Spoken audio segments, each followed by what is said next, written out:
Hello, everyone, dear listeners of Mind Your Own Revisions podcast. Today, I have a very special guest, Stephan Marchant, who is a well-being advisor at the University of Leuven, where I still work. And he's also a dance and movement therapist. And he's someone who is dedicated to raising awareness around mental and otherwise physical, social, and emotional well-being of researchers, of academics. So I'm very excited to have him on the podcast. So thank you, Stephan, for joining me today. Thank you for agreeing to be interviewed. Welcome. Sure, I'm happy that I can be here with you. Oh, that's amazing. Thank you so much for taking the time. Sure. And as I said before, you're the first dance and movement therapist I'm interviewing, so that I'm very excited about that. Mm. But and I want to talk all about that too.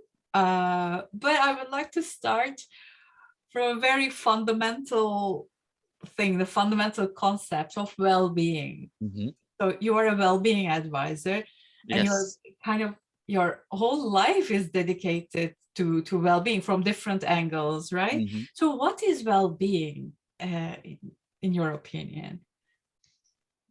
Well, I'm glad that you say that I dedicate my life to well-being.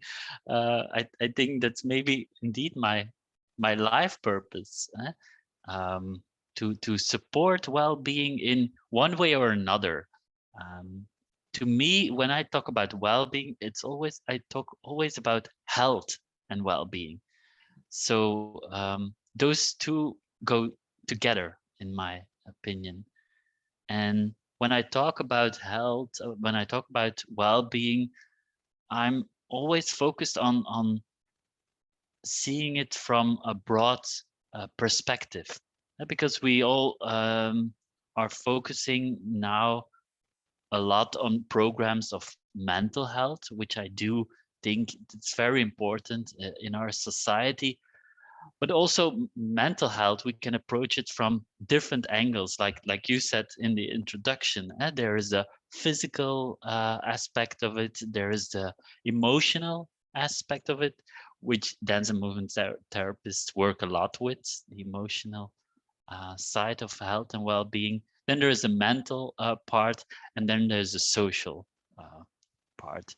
So well-being to me has all these different aspects of it, and that's why I do think it's important to create awareness about it, but also share knowledge about how can one work on their own health and well-being, but also as colleagues, also as a team, as an organization.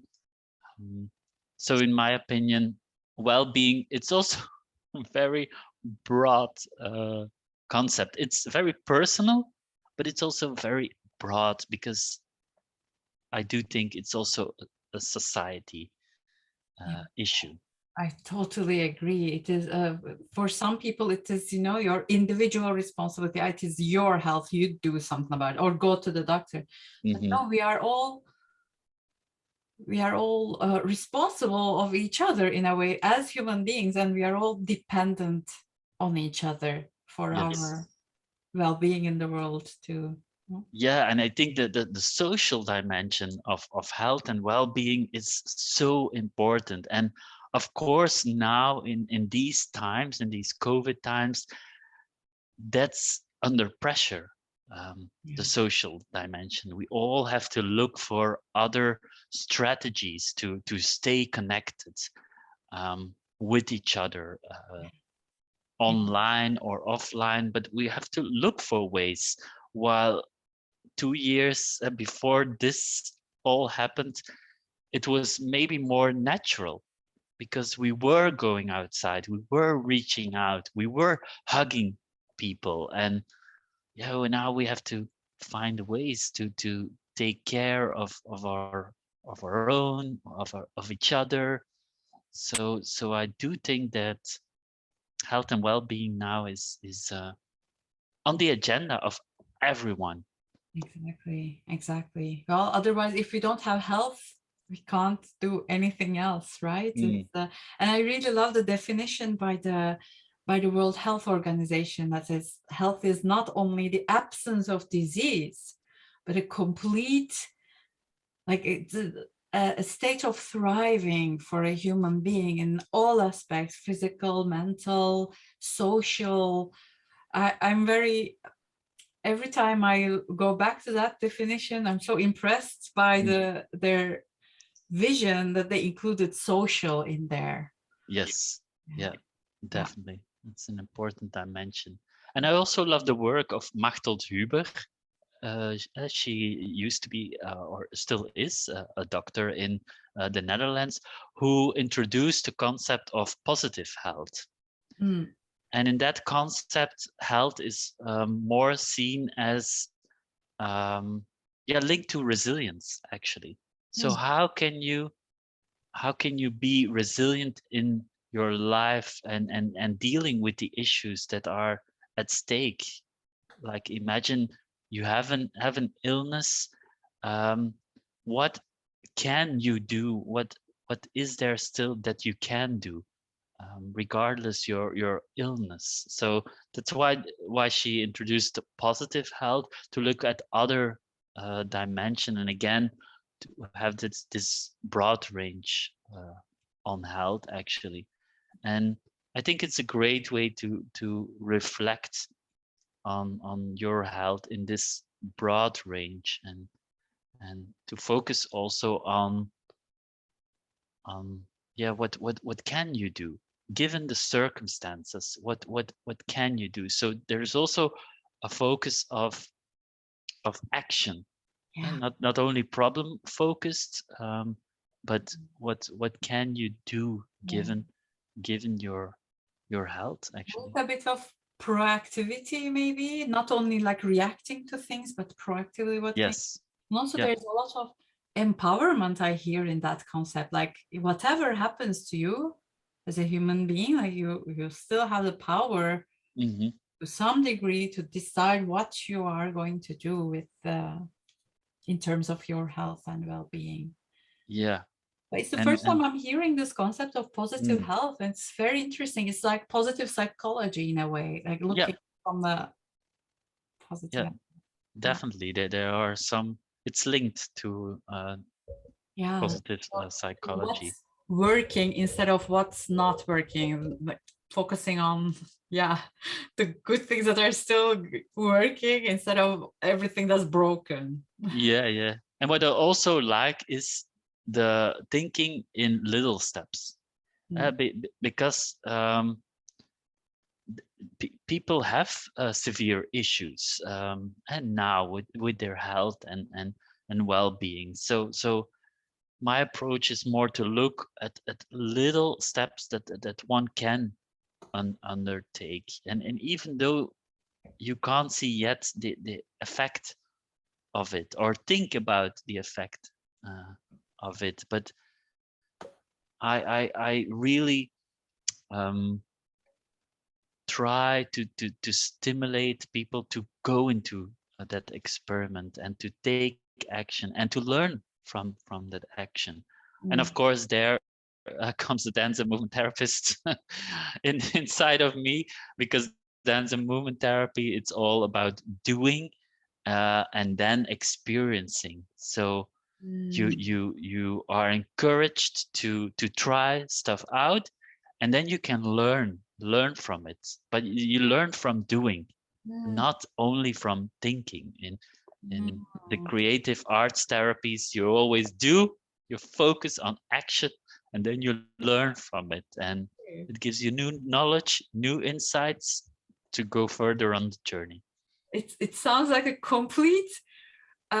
completely different way of looking at the world from how I had as an academic. You know, first Yes. you think, you plan, you And yeah, and then measure everything, and then you take yeah, little actions like calculate it. mm, yeah, and I am more for the integration of the body and mind, because sometimes I also meet people who say, "Oh, it's all about feeling and not thinking," and I'm like, no, to me it's about the integration. I think it's great that we have a brain that is very very smart and can think proactively and can define strategies and plan. So that's great.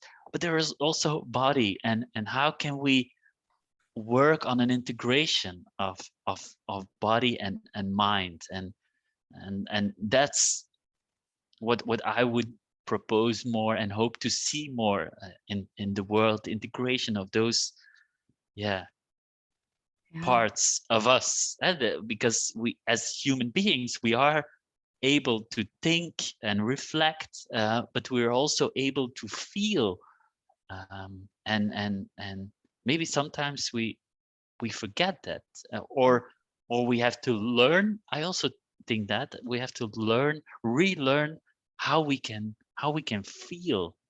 Hmm. When I meet people that are stressed because of work, sometimes they don't feel it anymore, and I really have to talk with them and ask questions to see, but what is there already in the body? What do you feel in Hmm. your neck, in your shoulders, in maybe the rest of your body? What is happening also right now, and what how does that inform you? Hmm. So, but it's a new way of thinking, of approaching also health and well-being. Yeah. So not always only mind over body. Like Mm-hmm. I'm going to control with my mind, Exactly. my body, Exactly. but like knowing that yes, this is my instrument, and the body is also the home, Yeah. mind. Yes. Yeah. I think. Yeah. It's great how you put it. The body as home of the mind. Yes. Yeah. Um. Yeah. Hey, wow, I still want to jump, like dive more into that, but I definitely want to ask you some things about your function as a well-being advisor, because I'm wondering what you do as well-being advisor Mm. at the University of Leuven, and yeah, so and what's your opinion and experience, like professional experience regarding the needs of academics, like what do academics need from a well-being advisor, and what do you do there? Yes. So I think my main role is on the one hand creating awareness, like for example, the podcast we're doing right now is also creating awareness, but also giving knowledge to people. If they know, okay, this is important, I want to work on mental health or physical health or at the other dimensions, and I want to do something about it, what can I do?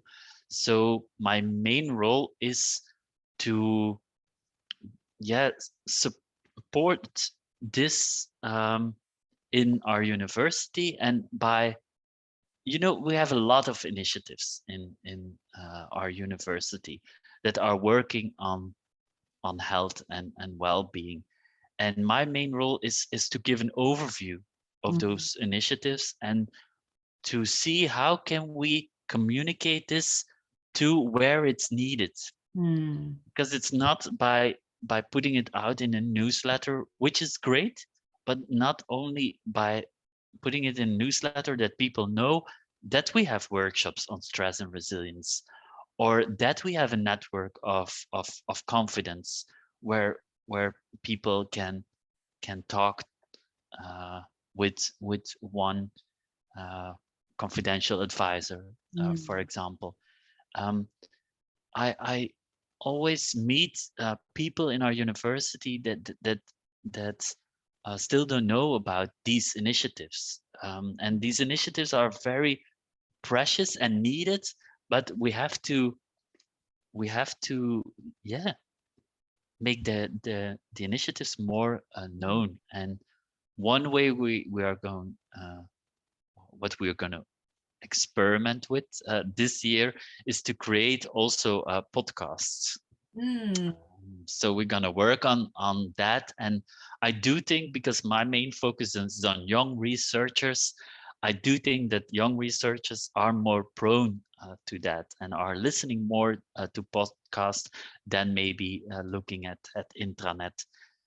So I really look forward to make the podcast, but also my hope is that by these podcasts that we can bring the initiatives more under the attention, mm, and more to where it's needed, because I do think that people are in need of support, mm, but they have to find their way. And yeah, mm. my main role is Okay. to yeah, create ways to get them information Mm, more accessible, visible, and together with colleagues, we are always thinking about that. How can we do this in mm. a large context? So do you think so? What I understand is that you have a lot of initiatives, but the take up is not that large. Like you offer, but not many people are taking the occasion to engage with those initiatives.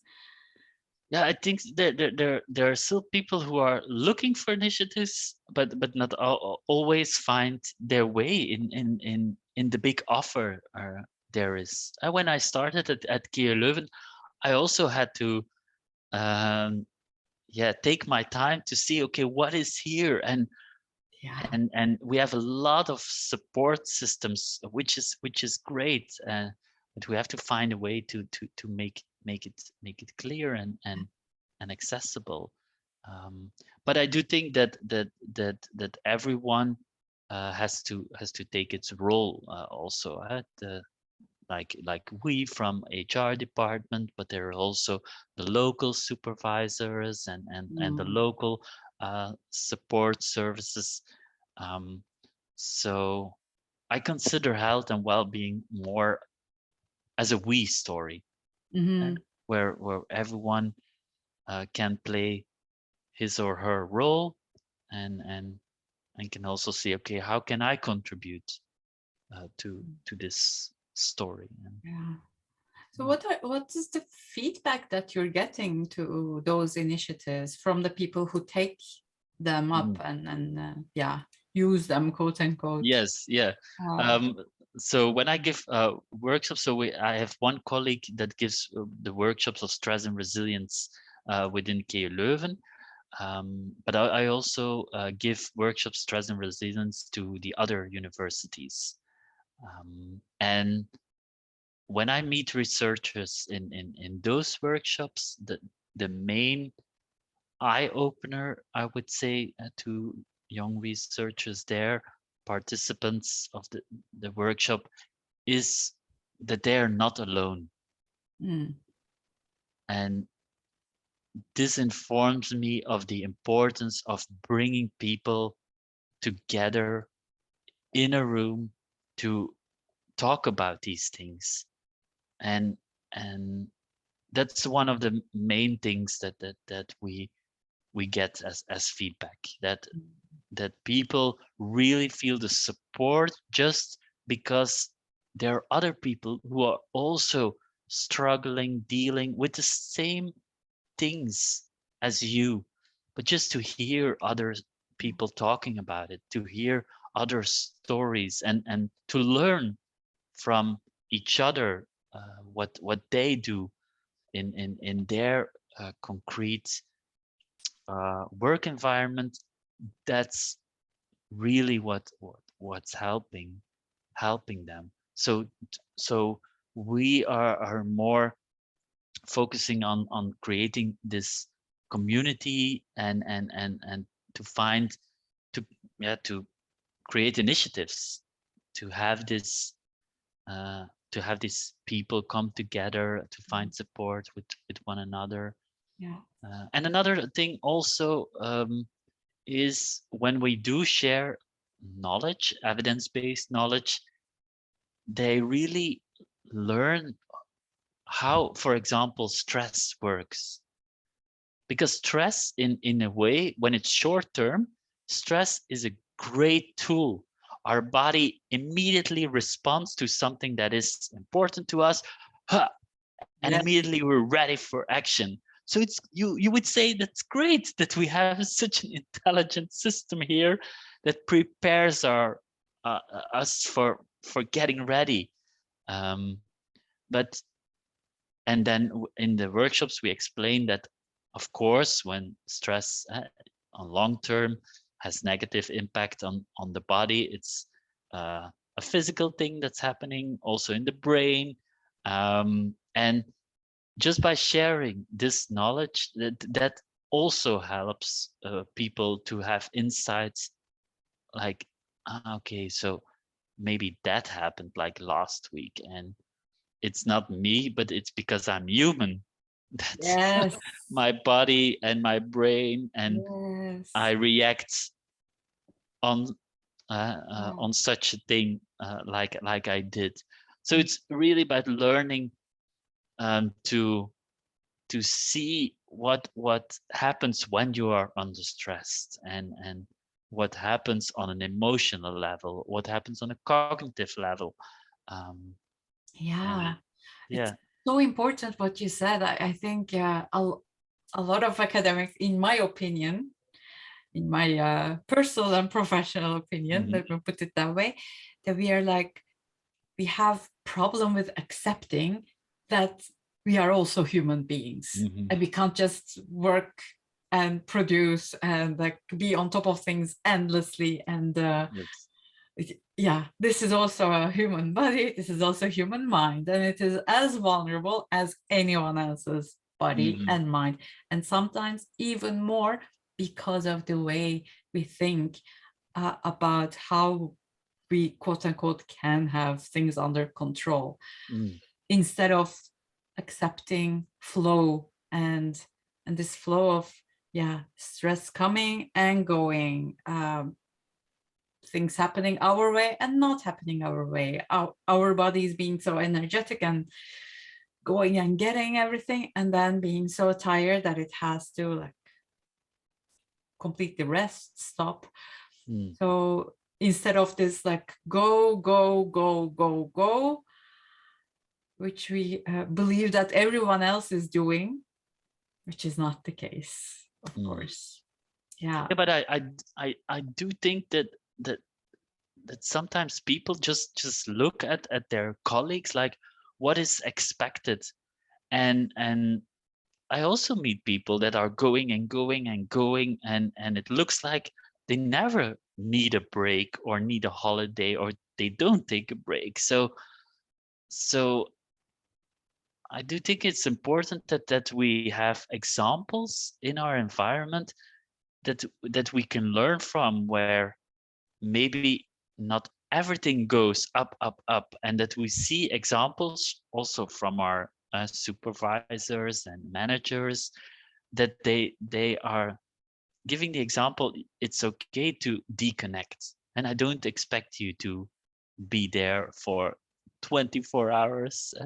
And the the one of the slides that we show during our workshop of stress and resilience that we think is the most important one is indeed the one where we show like a stressor makes your nervous system goes, you're under attention, your body is ready to, but it has to go down. You have to come to again your basic normal stress level. You have to find ways to deconnect, Mm. but finding ways to deconnect, that's already a personal, I would say, personal search, and learning for people to think about this, that do it, that it is important to deconnect. That's Mm. already a huge thing, to allow yourself to deconnect, to not work all the time, Mm. or not think about it all the time, to have a weekend off. Is that possible? Is that, huh? can I do that without feeling guilty? Maybe you are feeling guilty, but can you do it anyway? You can feel guilty. That's okay. That's normal. But can you find ways to deconnect, because deconnection is very important. Yes. So and I don't when also me and my colleagues, when we are doing these workshops, we're not trying to make an ideal picture of it and to say this is the ideal and we should all strive for this, because we all are humans and are trying and learning also, but we do share tools that people can take and try and learn from. And I Mm. think that's the most important thing, that people, yeah, are starting to make a priority of care, self-care, well-being, health, and Mhm. yeah, Yeah. even though if the environment, it's not, is maybe not always so invitational as you would want, what can you do then, and Yeah. Yeah. how can you find ways? Yeah, Mhm. I think it's very important. I want to go deeper into that. But before that, I want to ask you, like in your experience, who are the most vulnerable people, like vulnerable to maybe losing their well-being from the complete health and well-being as defined by World Health Organization. So do you find one or two groups like particularly vulnerable in your work as well-being advisor? Yeah, I think because it's such a personal thing, Mm. taking care of yourself, you already can imagine who is more prone to maybe burnout, and maybe people who are not uh, able maybe to define boundaries and to say, okay, till here and here it's enough, or people that want to do really well, Mm. because doing well also gets you somewhere, because if you want to um, maybe be that expert, you need to be successful, so you need to be maybe on top of your game. But when you want to do really well, maybe you cross your own boundaries, you're forgetting, neglecting your own boundaries, and you forget what you need, Yeah. and and you're more focused on, okay, what is needed here, but yeah, what do you need? So I Mm. would say people that have more their attention outside, and maybe also people that are already perfectionists from themselves, expect like, okay, it has to be 100% or maybe 200%. I think that those people also in general are more prone Mm. to have this maybe, yeah, issues with their health and well-being, Yeah. because they always want to be, and I also speak for myself, I learned this also the hard way, to that you always need to be out there, you need to be, yeah, you need to perform, you need to be there for 100%, and it's like my face is like this, and now when I say, "Ugh," Yeah. you feel already that it becomes very stressful, not only in your mind but also in your body, like constantly. Yes. So it's not, it's total the opposite of being, like you said, in flow, and to accept what is coming and going with it, responding. It's a Mhm. total different thing, but I know in reality it's challenging, it's hard, it's not Yeah. so easy as just being in flow. Yeah. We have to find ways to And be in flow. and especially many academics, you also mentioned guilt before and boundaries now. And you also said that you're working a lot with young researchers. Mhm. Like many people come to me and they say, yeah, but I don't have a choice. Like this, my PI wants this, my supervisor wants that, and like they force me to do this or that. So we always talk deeper about that. Okay, is there really forcing, or are Mhm. you making it into like forcing yourself?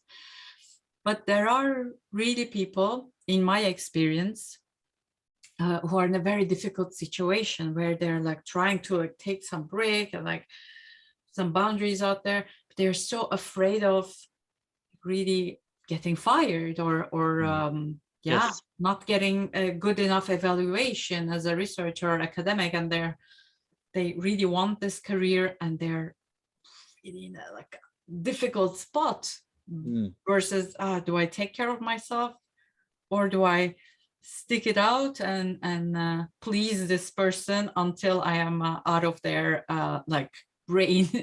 What Yes. would you tell to a young researcher like this going through such a hard time? Mm. Well, first of all, because you also described it like this, I think it's very important to acknowledge that this is happening. It's not easy to create your own well-being and health in academia, but also again in general. So most of the time when I talk about these researchers and when they are sharing during the workshops their action plan, I give them most of the time the feedback to think in again what I said earlier, to think in little steps Mm, and to see if you have something that you really want to talk about, uh, or if you have really an issue that you want to talk about with your supervisor or colleagues, but maybe you're a little bit, oh, should I do that? Like make it very concrete and take a little tiny step towards your main goal of sharing maybe everything you want to share and learn from it. How do you do it? How do you approach your PI in a way that's maybe a little bit scary but still feels safe to you?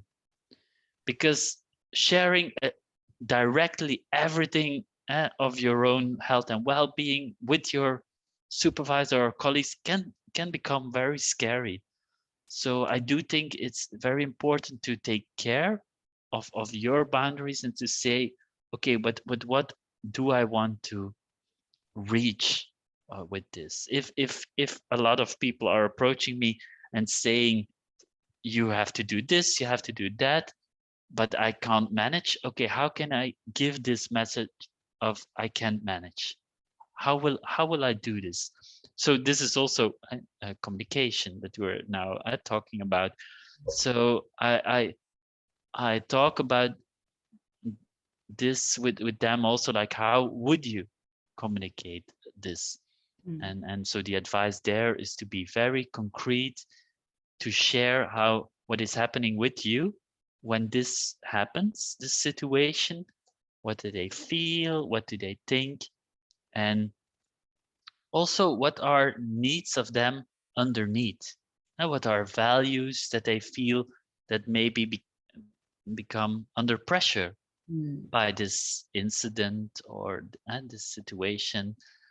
Um, but thinking into tiny steps and to, yeah, also sometimes being courageous. And I heard like Friday also when I did a workshop, somebody shared a very courageous story, what she did, and I think hearing those stories from each other that that's also very inspiring yeah. uh, Mm, to researchers, that you think, okay, but okay, if she can do that, I can learn maybe also from her. and maybe that gives me also courage to step up. Yeah. Maybe even though I'm a little bit afraid, okay, what can I do? Yeah. Um, Also being sometimes aware of the resources that you have, no? For example, back in the day, a colleague of mine was also an employee representative where I was working.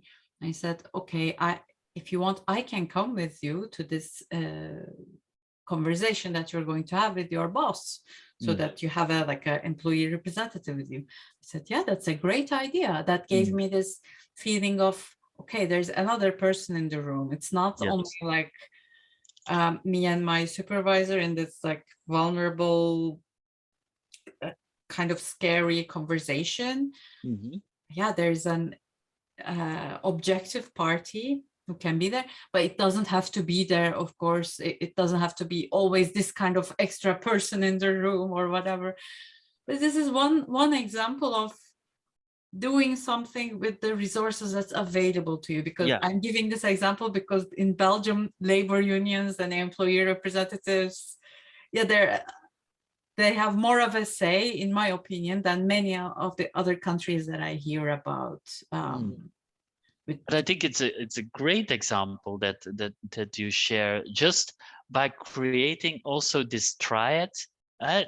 Not only like me and my supervisor can become also a very directional relationship, but having, even in space, I'm a dance and movement therapist, that's why I also think in space, even like have this triangle relationship.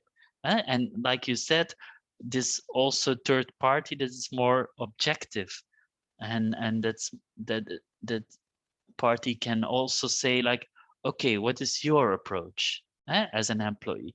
Okay, what is your approach as a boss, as a manager, as a supervisor? And to really mediate between these two. I think it's a great example of also taking care of yourself. If you're scared of doing that, of course, HR is there. We also have external advisors to create this kind of environment who do mediate in in these situations. You mean external advisor in the sense of like they're not employed by the university or on Yes. their side, but Yeah. they're like employed as a, okay, Yeah. that's very interesting to know. Yes. Yeah. Yeah. It's great that we have these, because sometimes even I and my colleagues of HR can sometimes, yeah, being seen as, yeah, part of the system, I would say, That's another thing, yeah, I yeah. wanted to say, yeah, and many people and have that feeling too, no? yeah, and so even though that also the coaches of the career center of learning and development, that we try to take a neutral approach, maybe sometimes because of things that happened in the past with people, that they say, okay, but HR, so I'm not sure, and then it can help to have this external party. And Yeah, yeah. but I really hope that people are aware that yeah, like we as the HR department are really there to support and and and and to create a climate of positive health and well-being. And Yeah, a, one of the things I talk a lot with the people I coach is this, like, do you know what is available to you? Mhm. Do you know your rights? Do you know what's your like workplace offering in terms of if there is a conflict, if there's not a conflict, if you need sick leave, but do you know your rights? Like Yes. how long, how much, where, when, how, like learn about these things, because there might be things that you don't know about that could really help you Mm. in the situation that you are in. Yeah, which is very important. But yeah, without further ado, I want to come to the dance and movement therapist part, because Mhm. yeah, we have been like dancing around the topic until now.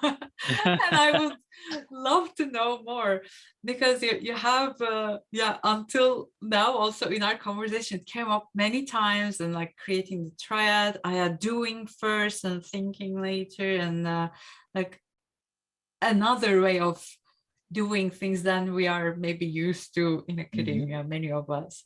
Yeah. Could you could you tell us a bit about that, about what is dance and movement therapy, and how can it help academics, for instance, in this, let's say a very concrete example, a typical academic. I don't know how you can describe that person.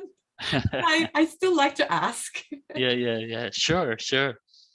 Like first of all, maybe I can start with what is dance and movement therapy. So it's an experiential form of therapy, and where doing and experiencing is key. So the focus is always on the story of the body, and from there we are going to create what I said earlier, the body mind connection. So by doing different interventions, actually, we help clients to express conscious and unconscious feelings, thoughts, sensations, impulses, and the aim is really to that the clients become aware of their own thinking, their own feeling, their own sensing, that they can find more a balance into their life.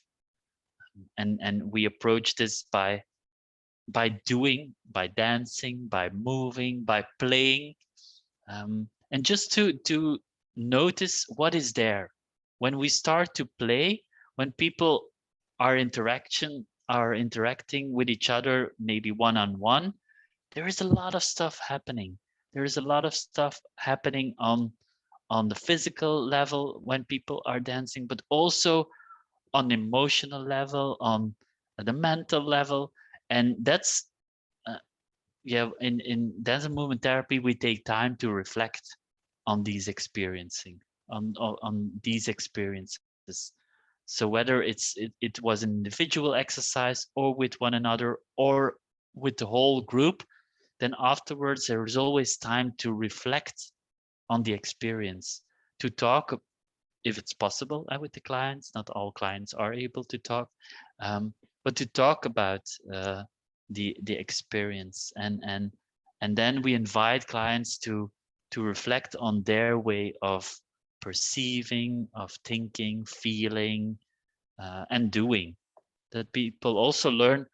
Indeed, I like like like for example, if we cross the space, some people are very directional, and they like to cross it like from one point to another, while others are maybe more like this, choo choo, traveling in the room, no direction.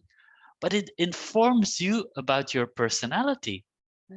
The way you cross space is also linked to how you organize maybe your life, how you approach people. Are you more directional, or are you more like, can I ask you a question? Or I wanted to ask a question. This is totally different, and by playing with these patterns on the floor, we can learn maybe from our patterns in life. Yeah. So we see more what happens on the floor, what happens in moving and dancing. We see it as kind of metaphor also, or it's also a symbol. It's linked to the personality and to your life in general. Mm. So that's a little taste of what what the dance and movement therapy It's session very would interesting be. what you said. Yeah, it is. On the one hand, it is like getting to know your autopilot in a Hmm. way that, like, direct or drawing circles. On the other hand, it is also like maybe for some people, it's also an instrument of getting to know themselves and maybe accepting themselves, going like, okay, there's nothing wrong with going somewhere like that, Hmm. or directly, or drawing circles. Like, this is just, everyone is just moving in a way. Yeah, There's no right or wrong way. that's the main thing. There is no right or wrong way. There is just your way, and that's one of the biggest goals we have in dance and movement therapy, to learn to accept um, also who you are, actually. And maybe when you see someone else doing things that you think, but maybe I can try this as well. Because we create, as dance and movement therapists, also an environment of playing. Everything, it's playing, and we are inviting people to experiment with new behavior. Mm. So in these sessions, you also can experiment, like, how does this feel? Like, Mm. imagine you're never direct, but in these sessions you can experiment with this and to learn, okay, how is it when I do when I do this, and you can learn to feel how it feels, and what you're thinking also, because our mind is constantly busy also, while while we are doing that. So it informs people a lot on how they're doing, also, um, Yeah.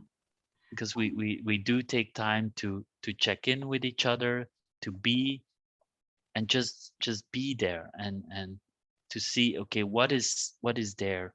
And my work is more focused on creative processes, so I do take time to see, okay, what is there, what is needed, and how do you want to go from this? What do you want to create? Also, I love to guide people to create things that maybe a performance they can create to support what is happening in their life, or what they need in their life. Yeah. So Yeah. When I hear the words dance and movement therapy, I think of, okay, like, these people are therapists, so they're helping solve a problem. So is mm, that true? Like, is there, like, do people come to you with a specific problem, quote unquote, they want to solve? Like, what do you help them with in that mm. sense? Yeah, great question. There is a whole range in dance and movement therapy, the going from, I would say, even psychiatrical patients, uh, also drug addicts, or people in prison, people with Alzheimer, with dementia. And then going in that continuum more towards well-being, thriving. All these approaches exist in dance and movement therapy. So I'm more a dance and movement therapist who is helping people to take care of themselves, like we said during this whole conversation. um, I'm more inviting people to play, to be creative. So I'm more in that spectrum. So people don't come to me that they say, okay, I have a problem and I want to solve it. But a lot of dance and movement therapists are working in settings, also in clinical settings, some in private settings, that have individual or group sessions where the attention is on a problem, and you want to solve that. um, but what links us all as dance and movement therapists is that we do have a goal that we want to reach. Hmm. With me, with my practice of Move to Create, the goal is that people discover again their creative self, and that they uh, accept it, play with it, and give space to these experiences of flow also. And that's my aim, I would say, to bring more joy into the world with my practice. Oh, amazing. Amazing question. I love Yes, it. yeah. So I would say that's my main focus with everything I do with Move to Create. Oh, that's great. That's great. But okay, can I ask you something very specific? This just came to Mm. me because I do think about this a lot as a coach. And I have my own answer, but I'm not gonna give it to you right now. I don't want to affect your thinking. But um, is there like a certain thing that your client does or says that make you say, okay, I did my job well, like this is the measure of me having helped this person? Do you have such a thing that's concrete that you can share with us? Do you mean then if participants of my workshops are happy Yeah, how do afterwards? you know they are happy? Like Mm, uh, with the particular thing that they say or they do, or yeah. mm, yes. Well, the feedback I get the most is that people experienced in a playful way that we are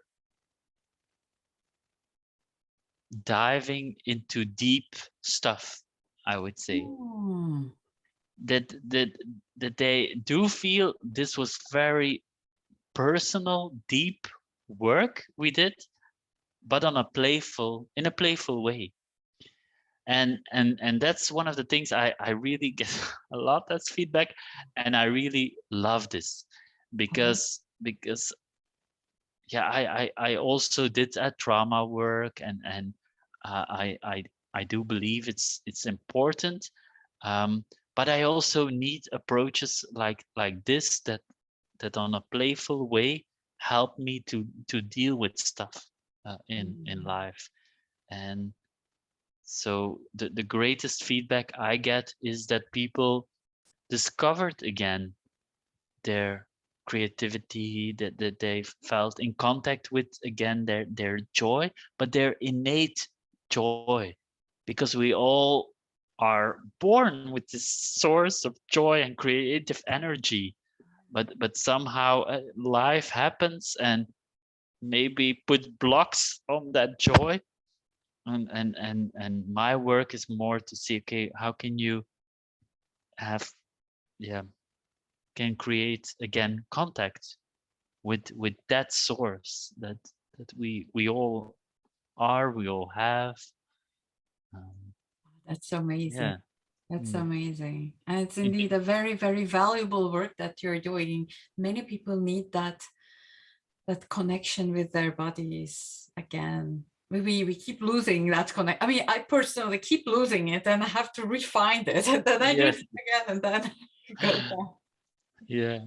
Yeah. And it can be because you also asked like very practical thing, but it can be very simple, like attuning to your breath, and just focus on, okay, how am I breathing at this moment, and then taking time for just noticing your inward breath, your outward breath, and then what is happening, what else is happening. Yeah. So besides the breath, what is happening on a physical level? What are my physical sensations at this moment? What is happening in your hands? What's happening in your arms, in your chest? Do you feel pressure? Do you feel a relief? What is happening on a physical level? But maybe also by slowing down, you can start to feel, okay, what is happening on an emotional level now? What is there? And it's always the invitation, what is there? And accepting, and no right or wrong, but just noticing, okay, Yeah. this is happening to me on the emotional level, maybe also on the mental level. Maybe you have associations, thoughts, you have your imagination might Ah, so and important what you said. It's like, what is there, from a like from place of curiosity, instead of looking for what's wrong. What's yeah. wrong? Let's find what's wrong. Mm, Like without judging, like really, what is there? yes. And it's already the curiosity thing and the question of what is there, it's already, yeah, makes you in an active state, like we said earlier. You know, when you say what is there, my body also comes more to the screen. It's not like, okay, let's see what Mm. is that. No, what is there to explore, and just be curious, and again learn from that. So Oh, but that's so amazing the way you put it at the last minute. It's like a full circle coming back to the beginning of the conversation of like, what is there? The proactivity, the empowerment, the yeah, you yeah. Mm, that's great. Thank you so much, Stefan, for your time, for sharing this wisdom with us. You're very welcome, and And I was happy to be here and have this conversation with you. oh, thank you so much. And I'm really hoping that our listeners find it useful as well, and maybe they can give us feedback. That would be great about what they heard. Mm. And before we close, I would like to ask you, how can people find you if they are interested in getting therapy from you?